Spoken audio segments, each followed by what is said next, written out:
All right, a lot of you cats have been asking us about the 2011 port vintage. There's a lot of hype surrounding the vintage right now, coming straight from Portugal, coming straight from England as well, big port country there. And you know, we recently had a chance to go taste through a good batch of these wines at a recent event over in LA, and we came away impressed. So we just want to share with you some of the basics of 2011, our thoughts on the vintage, and maybe a buying plan for you. So let's start with the vintage itself. 2011, just about a darn perfect year for making port.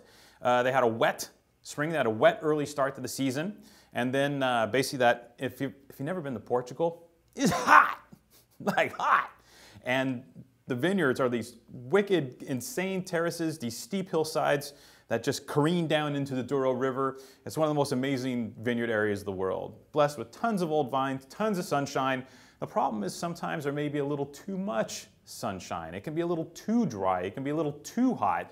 So, you know, the folks in the Douro, they kind of fight that more often than they fight inclement weather. Oh, too much rain. Usually not the case in this neck of the woods.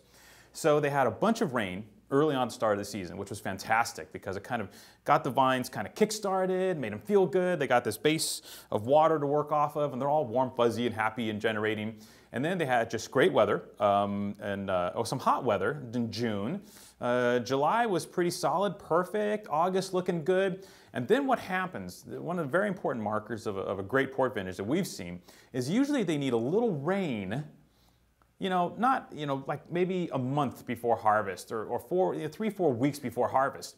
And what that does is that as these vines kind of go through the summer and they're kind of like, oh God, please help me, the rain comes and rejuvenates the vines again, pushes the maturity to its limits and provides freshness and acidity so you don't get these cooked, baked flavors out of the port wines. Well, that's exactly what the growers in Portugal got. They got rain on August 21st and they got rain on September 1st, which both of those rains were just enough, not too much, and the vines rejuvenated themselves, shot through the maturity process, and created this fabulous fruit that they harvested under perfect conditions.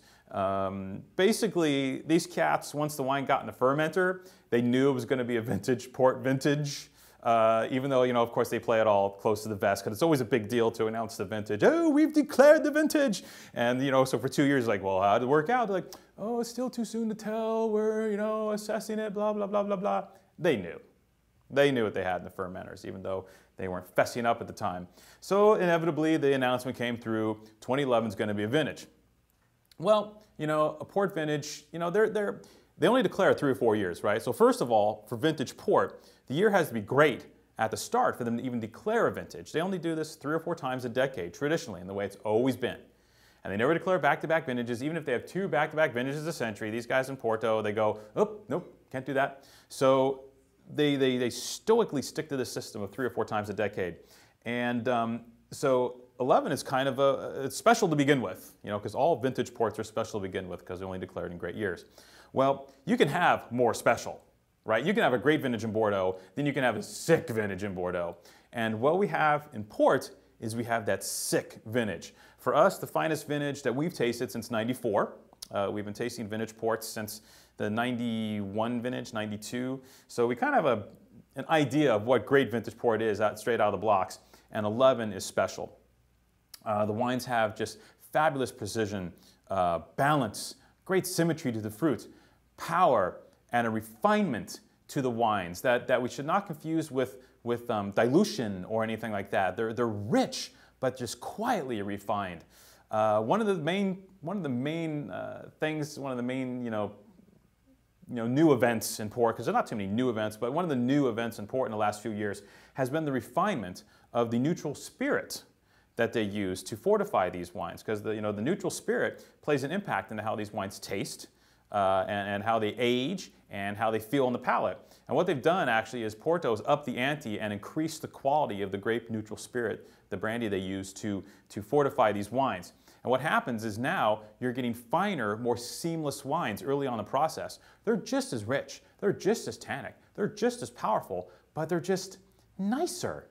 They're like, hey, how you doing? It's like, don't talk to me for 20 years. Different wines. It's a different age for port, and we're really happy to see it. These 2011s encompass all that is right with a great year. Big color, big fruit, big structure, good acidity, and now they're even finer, more on point because of this change in the brandy addition process. Now, you're going to ask us, oh, what are the great wines? Well, we haven't tasted everything yet. We're still working through the lineup. What we can tell you is folks like Taylor made just tremendous wines. Fonseca was fantastic. The Vignavella, for those with some serious pocketbooks, the Vignavella from Taylor's in 2011 is phenomenal. So Burgundian, so refined the way it plays out.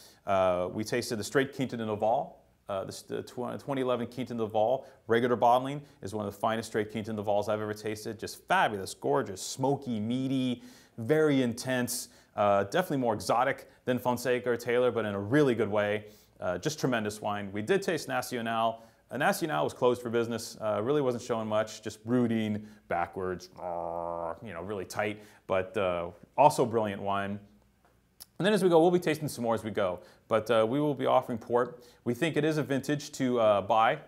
It's a vintage to buy. To us, it is the best vintage since '94. You see the '94 on the table right here, 94 Dows. This is a wine that we sold on release, blew us away on release, and has just continued to deliver joy.